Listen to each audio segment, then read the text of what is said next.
Планот 369 покажа дека оваа држава, граѓаните, администрацијата има огромен потенцијал.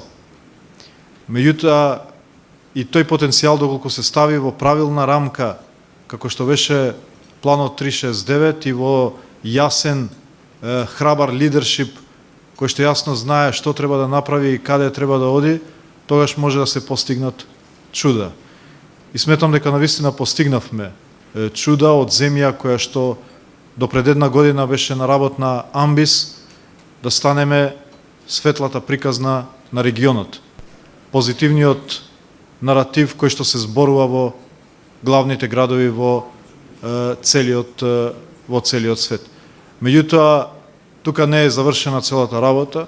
Планот 369 успешно ни ја донесе чистата 9-та препорака за започнување на преговори, меѓутоа ние јасно сме дали до знаење дека реформите не ги разбираме и самиот процес на европска интеграција не го разбираме како технички процес на опишување и донесување на некои мерки, туку како суштински процес на трансформација на општеството во европско, со цел граѓаните да живеат во европските вредности, бидејќи и судовите, и администрацијата, и другите институции ќе ги користат граѓаните на Република Македонија, а не некои други. Токму во тој дух сакаме да покажеме дека реформи ние сме посветени за одржливи и неповратни реформи кои што оваа држава ќе ја трансформираат во европска држава и европско општество. Иако сме кажале дека следствениот и најдобар чекор после Планот 369 не е започнување на План 12, туку започнување на преговори и отварање на поглавието 23 и 24. И се разбира, таа битка продолжува овие денови.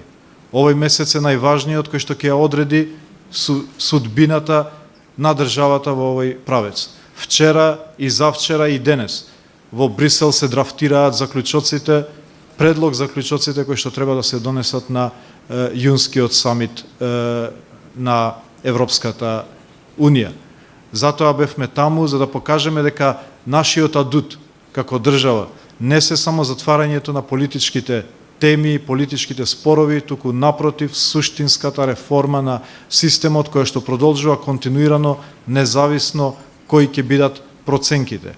И за да не создадеме гап помеѓу или јаз помеѓу Планот 369 и започнување на преговори, го лансираме оваа недела Планот 18, кој што треба да го покрие периодот од завршување на Планот 369 до наредниот извештај на Европската комисија, попрецизно кажано до започнување на преговорите и отварањето на првото поглавје.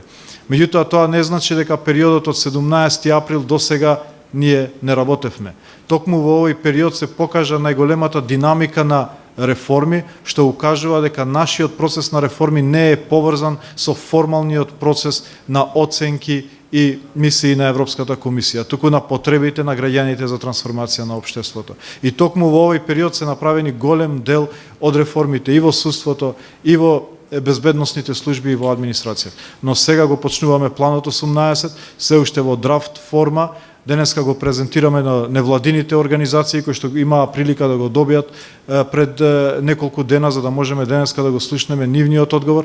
Денеска ќе имам состанок и со опозицијата за да го презентирам пред нив и да се обидам да ги вклучиме и нив во процесот, бидејќи овој проект на Европска Унија не е ниту партиски, ниту владин проект. Ова е генерацијска обврска дадена од граѓаните на Република Македонија, независно од која етничка или партиска припадност припаѓаат. Така да, ќе дозволите денеска да дебатираме отворено, транспарентно, со инклузивно со невладините организации, кои што беа наш партнер во делот на Планот 369, ќе бидат и во делот на План 18, и во драфтирањето, и во имплементацијата, и во мониторирањето на истиот. Планот 18 ќе продолжи да се фокусира на тие основни столба во кои што се фокусираше и Планот 369.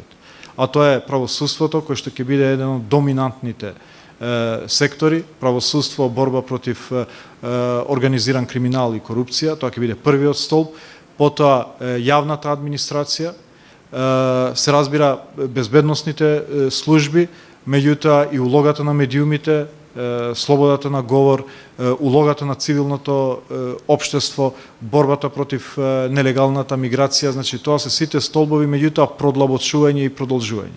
Тоа што планот 369 го направи рамка на еден одржлив и неповратен процес. Се донесоа стратегиите со акциони планови со десетици закони кои што треба да го реформираат системот. Сега продолжуваме со усвојување на законите кои што се дел од тој план. Меѓутоа, тука ќе бидат во овој план сите препораки на извештајот на Европската комисија, кои што јасно се утврдени. Меѓутоа, нема да се фокусира само на политичките критериуми, туку ќе се фокусира и на економските критериуми во овој период.